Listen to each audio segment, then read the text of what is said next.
මණ්ඩලයට 40ට නගි. මොකෝ දන්නේ උන්ට නගින්න. රියානුතරකින් 2ක් බේරේ 3ක් බේරේ. ඒ මොන හරුපයක්ද ඒ?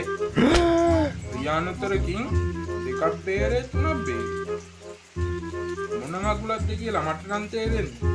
මේවා දානුන්ටත් පිස්සු අපිටත් පිස්සු දෙනවා මේවා කියවුවා. කාලකන්ණි 70 මේ බානට දින්නා නිකන් ඉන්නේ.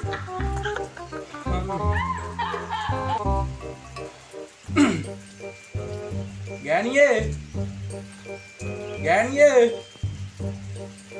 ඔහේ මක බැවිලාද මන්ද මේ මගුල.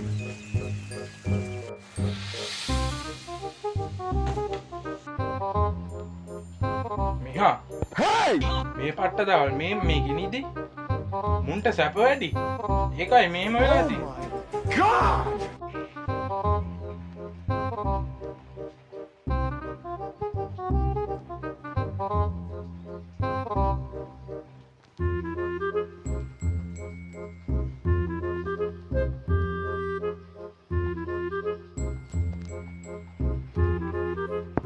මැක්ඩහන් ගෑනියේ මේ පට්ට දවල් තෝ සැප ගන්නද නිදාගෙන ඉන්නේ. අනේ තිබියනේ මම එම්මට පිස්සු වෙන්නද මන්නා. මොකද මනසේ උත්තර බෙරිහන් දෙන්නේ. මගේ පපුතාම ටොට්ටක් ගන්නවා. ගිහින් මට තේක හදාගෙන ආරේ. මොනේ කරදරේද මන්ද මේ මිනිස්සුගෙන් මට තියෙන්නේ. මේ මහතාවල නිදා ගන්න විදිහක් නෑ නියම්මප.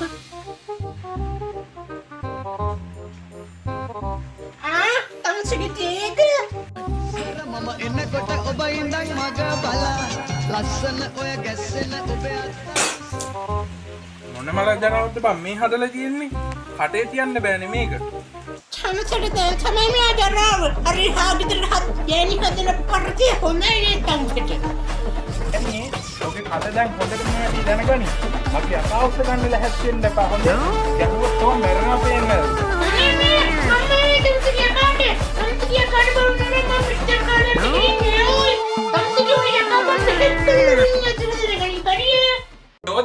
තොගේ සද්දවලට මම බය වෙන්නේ නැහැ යකෝ. දැනගනින් තොට ගහනවා බීපු මව්කිරි කටින් එළියට පනින්න දැනගනින්.